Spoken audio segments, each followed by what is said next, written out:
Good morning, everyone. Welcome to the Monday morning review. A very happy, positive review today. Obviously, Newcastle United Saturday afternoon, 3 o'clock kickoff, defeated Crystal Palace 4-0 at St James's Park. What a result!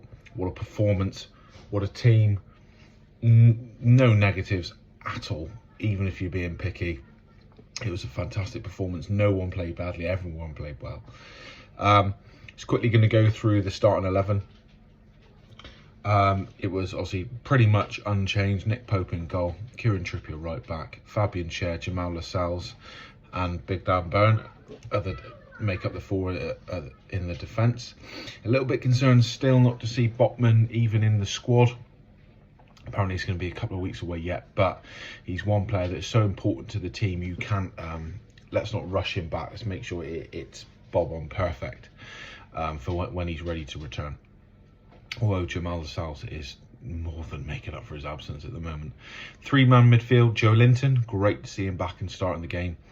Bruno Guimaraes and Sean Longstaff. Three up top, it was Callum Wilson in for Alexander Isak, as expected.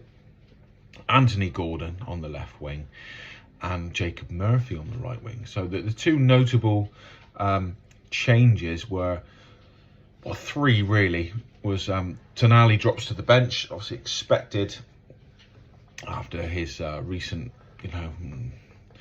pressure, drama, whatever you want to call it. He's under a lot of scrutiny at the minute, and you've got to get behind him, which the team duly did. Don't you love it when you let your dog out and he just sort of stands there, doesn't go for a wee, and then 2 minutes later when you start filming something, he wants to go out.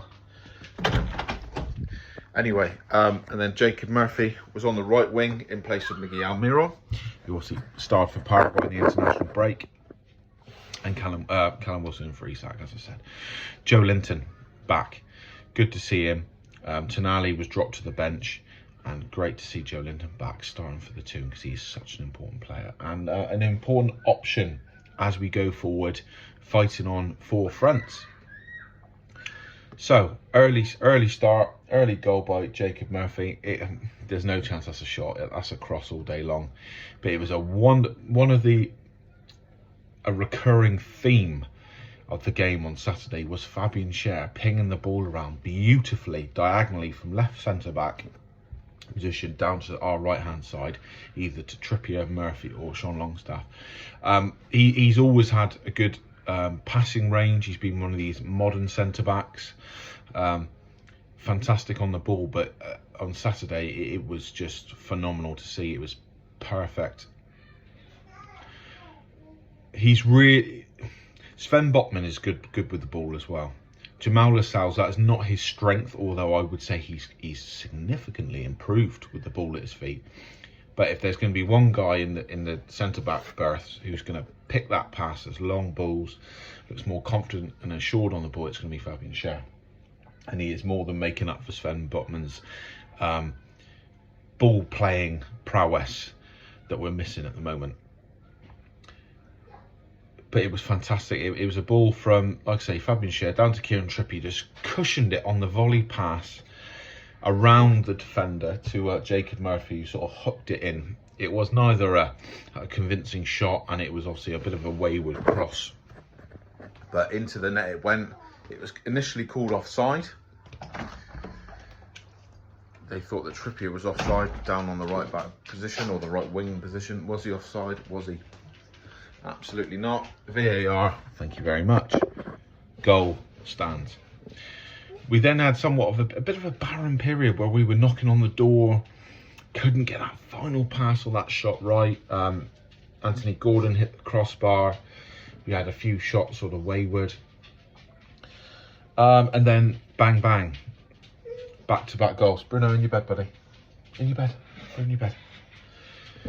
Who scored this? I forget who scored this. Oh, it was Anthony Gordon. It was lovely play down that right-hand side yet again. The ball gets squeezed out to Jacob Murphy, who uses Kieran Trippier as a fantastic decoy on the overlap and swings in a lovely ball to the back post. It just bends and drifts and floats perfect. Anthony Gordon's arriving from the left wing. Bang. Dispatches with his left foot. Fantastic goal. Then a minute, was it 3, 4, 5 minutes later, I think it's a long ball. It may have been Fabian Schär again. A long ball, pumped up. Callum Wilson is making a nuisance of himself, but doesn't actually touch the ball.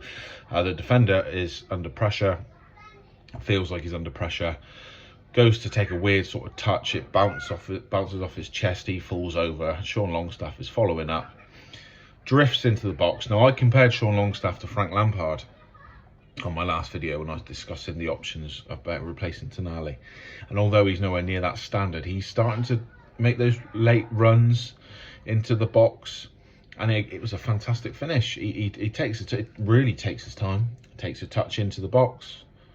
Has a look, no need to rush, takes another touch, okay, yeah, waits for the goalkeeper to commit and just strokes it in that far corner. Beautiful goal, Sean Longstaff. And a guy who finishing was a bit of a weakness for him. You know, he'd always end up scuffing the shot or whatever, but this season he just looks so much more assured. I know the goal he scored against Milan was very fortunate because of the goalkeeper, but that goal there, and he was the right place, right time against Sheffield United. It's looking like it's a real asset in his game, a real plus point. Second half, obviously Newcastle, did we take our foot off the gas? A little bit, but we're still thundering into tackles. There's still that attacking threat and intent. Sandro Tonali comes on, good reception from the fans, which I'll come back to in a minute, which I think he appreciated and needed and will use going forward. A whole host of subs. Livramento come on for Trips. As I said, Tonali come on for Joe Linton. I think Anderson come on, or no, Tonali come on for Bruno. Anderson come on for Joe Linton, I believe. Who else came on? Isak came on for Callum Wilson, but not before CW9 added a goal of his own to make it 4-0. It was a Palace set piece. I forget whether it was a corner or a free kick. I think it was a corner. Nick Pope manages to gather the ball, rolls it out quickly to Trippier. Jacob Murphy's on his bike. Trippier to Murphy. Murphy, first time, beautiful pass. Sprays it right from right to left. And Callum Wilson's got time to take a touch with the outside of his right foot, have a look, and pop it into the net down at the Leazer's end. Fantastic. From goalkeeper, from our goal to their, well, from Nick Pope's hands to the back of the Palace net within about, I haven't looked, but I haven't timed it myself, but I'd probably say about 6 to 7 seconds. It was rapid. It was ruthless counter-attacking play, and that was one of the main themes of the day, of the game. One of the main positives was how ruthless Newcastle were, how clinical and composed in front of goal. Yes, we probably could have scored more. I mean, I'm not moaning at, you never moan at a 4-0 victory, particularly against, you know, a solid Premier League team. Were Palace that good yesterday? No, they were crap. Nothing against Crystal Palace, they are a solid team and they can play a lot better than that. They were crap because we made them look crap, because Newcastle were on them. That early goal. I don't think there's many teams in the world who can survive, at the moment, who can survive a Newcastle United early goal at St James's Park and come back to win. We were on them, we showed intent, aggression, tactical nous, played in